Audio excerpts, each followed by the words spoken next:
नमस्कार दोस्तों, मैं ओम प्रकाश अवसर आप सभी का हार्दिक अभिनंदन करता हूं अपने YouTube चैनल पर। आज मैं बात करने जा रहा हूं कि कोई भी सामान चीन का जो बना होता है वो सस्ता कैसे होता है और उसी सामान को जब भारत बनाता है तो वो महंगा हो जाता है। इसके पीछे कारण क्या है? चीन के सामान सस्ते होने की बात करें तो कुछ साल पहले चीन के सामान सस्ते होने के कारण स्टील सेक्टर पर मंदी आई थी और इसी मंदी के चलते भारत के जो युवा हैं जो स्टील फैक्ट्रियों पर काम करते हैं, बहुत सारे युवा बेरोजगार हो गए थे क्योंकि हमारे स्टील फैक्ट्रियों के स्टील चाइना के स्टील के कीमत की बराबरी नहीं कर पा रही थी और हमको घाटा हो रहा था। इसके चलते भारत के बहुत सारे युवा जो स्टील फैक्ट्रियों पे काम करते हैं वो बेरोजगार हो गए थे।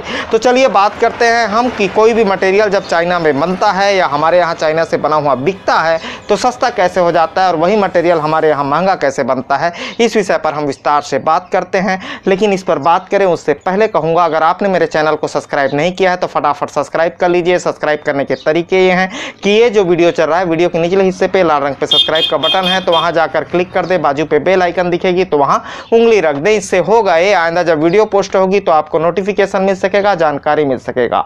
तो चलिए बात करते हैं पहले कि चीन पे सामान सस्ता क्यों होता है, उनके कारणों को समझते हैं।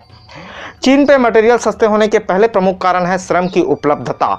चीन पे श्रम या श्रमिक की जो उपलब्धता है बहुत कम कीमत पर उपलब्ध हो जाते हैं जो उनके प्रोडक्शन कॉस्ट पर बहुत अच्छा असर डालते हैं।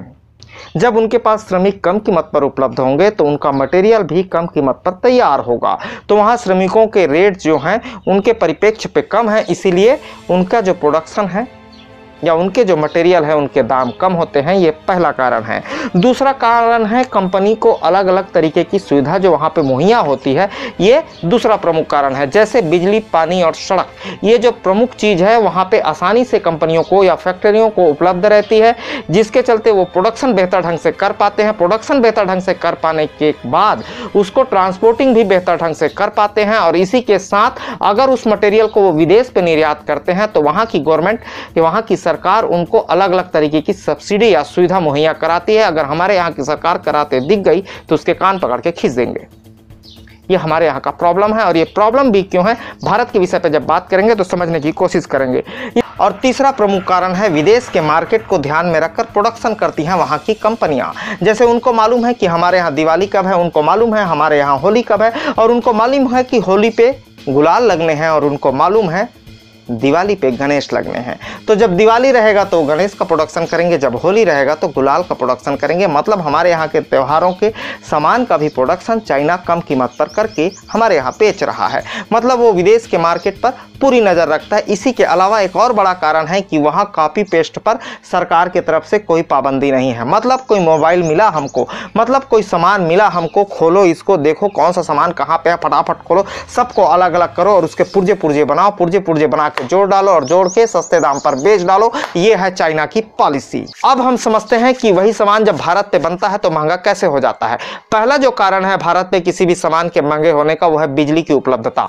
यहाँ की जो फैक्ट्रियां हैं उनको सही ढंग से बिजली उपलब्ध नहीं हो जाती। फैक्ट्रियों की तो छोड़िए साहब, एक छोटा सा वर्कशॉप लगा लीजिए, दिन में 12 घंटे लाइट गोल रहेगा, पावर नहीं रहेगा तो काम कैसे करेंगे? या तो जनरेटर पे पैसा लगाएंगे या बड़ी कंपनियां हैं वो खुद के पावर प्लांट से अपना काम करेगी। लेकिन जो छोटे लोग हैं वो लोग करें तो क्या करें? तो पहला जो है बिजली की उपलब्धता की कमी।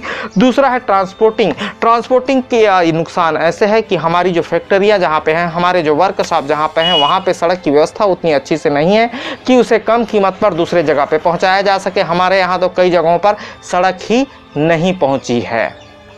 तीसरा जो सबसे बड़ा कारण है वो है भ्रष्टाचार। तीसरा जो भारत पे किसी भी सामान के दाम बढ़ने के पीछे जो वजह है वो है भ्रष्टाचार। भ्रष्टाचार का वजह यह है कि आप एक छोटा सा वर्कशॉप भारत में लगा लीजिए, वर्कशॉप लगाते तक भ्रष्टाचार आपके वर्कशॉप लगाने की कीमत को 4 गुना तक बढ़ा देगा। बाकी चीज़ें छोड़िए, आप पहले बिजली के कनेक्शन 3 फेस के लगवा लीजिए। बिजली के कनेक्शन जब आप लगाने जाएंगे तो बिल कुछ और रेट का होगा और ऑफिसर आपसे लेगा कुछ और। तो भ्रष्टाचार ही यहाँ के कारखाने लगाने या छोटे से वर्कशॉप लगाने के जो लागत है उसको 4 गुना तक बढ़ा देता है। तो मटेरियल का कॉस्ट बढ़ेगा कैसे नहीं? तो ये जो है भ्रष्टाचार, ये बहुत बड़ा कारण है भारत में बने सामानों की कीमत बढ़ने का। और चौथा प्रमुख कारण है सब्सिडी। तो जैसे मैंने पहले ही कहा कि सब्सिडी के विषय पे मैं बताऊंगा कि भारत में सरकार कंपनियों को सब्सिडी क्यों नहीं उपलब्ध करवा पाती चीन के तरीके से, या निर्यात पे सुविधा मुहैया क्यों नहीं करवा पाती, या करवाती है तो उनके कान पकड़ने वाले खड़े क्यों हो जाते हैं, इस पर मैं बात करूंगा। तो चीन पे कम्युनिस्टवादी सरकार है और वहाँ गांव से लेकर शहरों तक के विकास पर लगातार एक साथ ध्यान दिया गया है। मतलब आर्थिक विषमता उस तरीके से नहीं है जिस तरीके से हमारे यहाँ है। हमारे यहाँ कई जगह पे रोटी नहीं मिलता है, और हमारे यहाँ कई जगह पे जब उद्योगपतियों को सब्सिडी उपलब्ध कराई जाती है या उद्योगों को जब सहयोग उपलब्ध कराया जाता है तो आवाज़ उठने लाजमी हो जाते हैं, क्योंकि एक हिस्सा जो देश की 70% आबादी है जो गाँव पर रहती है उसको आज़ादी के बाद से तमाम सरकारों ने नज़रअंदाज करके रखा हुआ है। और उद्योगों को जहां पैसा उपलब्ध कराया जाता है, निर्यात करने की सुविधा उपलब्ध कराया जाता है, तो एक तरीके से भेदभाव के चलते, ये आर्थिक विषमता के चलते लोग सवाल खड़ा करने लग जाते हैं। इसी के अलावा मैं कहूंगा कि हमारे यहाँ जो लोकतांत्रिक पद्धति है वो टांग खींचने वाली है, और जब कोई किसी को सब्सिडी सुविधा उपलब्ध कराता है तो विपक्ष कहने लगता है कि दाल में कुछ काला है, चलिए खोज के निकालते हैं उस काले को, या तो पूरी दाल ही काली है का आरोप हमारे यहाँ लगने लग जाता है। तो ये है प्रमुख कारण जिससे भारत में बने सामान महंगे हो जाते हैं और चीन में बने सामान सस्ते हो जाते हैं। तो ये वीडियो आपको लगा कैसे, मुझे कमेंट्स करके ज़रूर बताएं। वीडियो लाइक करते हुए ज़रूर जाएं। धन्यवाद। मैं ओम प्रकाश अवसर।